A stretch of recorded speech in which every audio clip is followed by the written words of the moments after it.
Right, ladies, let me show you something with your fork. Can I just borrow your fork? Sure. Have you heard of a guy called Uri Geller? Yep. He used to bend forks. Yeah, it was really strange. You can bend a fork by doing this, and it's an illusion. You know, it's an actually optical illusion. It looks like it's bending, but it's not. This is solid, yeah? This is interesting, though. If you watch, if you just... See, it's just an illusion. You don't really bend it. Remember, it's all just an illusion. It doesn't really happen. Just pushing on it, but it doesn't really bend. It's just an illusion, you see. It's really strange.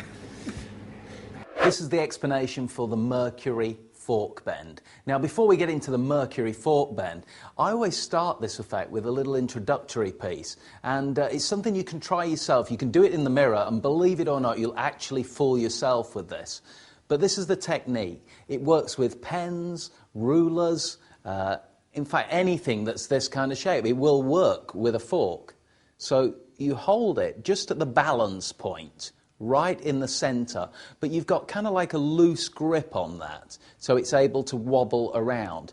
But you don't turn your hand sideways like this. Very quickly, what you do, you lift your hand up and down, and just as it's going up and down, it will actually create the illusion that the fork just turns to rubber and it just seems to melt in front of their eyes. And then obviously they will be able to check this immediately afterwards because it's not bending at all. It really is just an optical illusion. But that is the perfect introduction to actually performing the Mercury fork bend. Just to review, you may remember from the live performance, we took the fork, bashed it on the table to prove it was solid, and then I was able to actually bend the fork and instantly restore it, and there's no damage at all.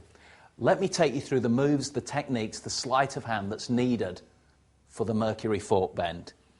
This is the grip that's important. What I'm going to do, I'm going to take the left hand out of the equation for now and just show you what it looks like with me just holding the fork with my right hand. You start in this grip. Now, obviously, the left hand is concealing what actually happens to the fork, but let me just show you the exposed view.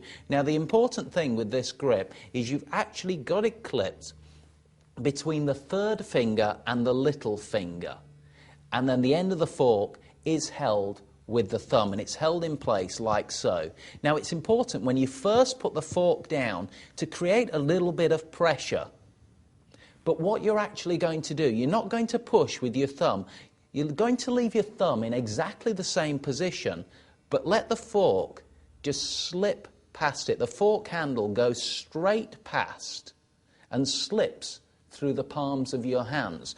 But with the other thumb and the other fingers and the palm concealing that fork, it looks like it just gets pushed forward because they imagine the end of the fork handle to be here, whereas in actual fact, it's moved down to the bottom now.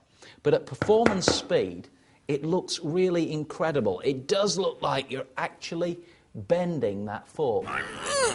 And it's also important to actually live in the moment. Imagine you're actually bending the fork. It takes a lot of effort. It's not easy. So if you're talking at the time, change your voice, add a bit of strain to it, or add a noise. I know it sounds silly, but if you just sort of go, as you actually bend it, put that force into your voice, and it will add to the illusion that you're actually bending that fork.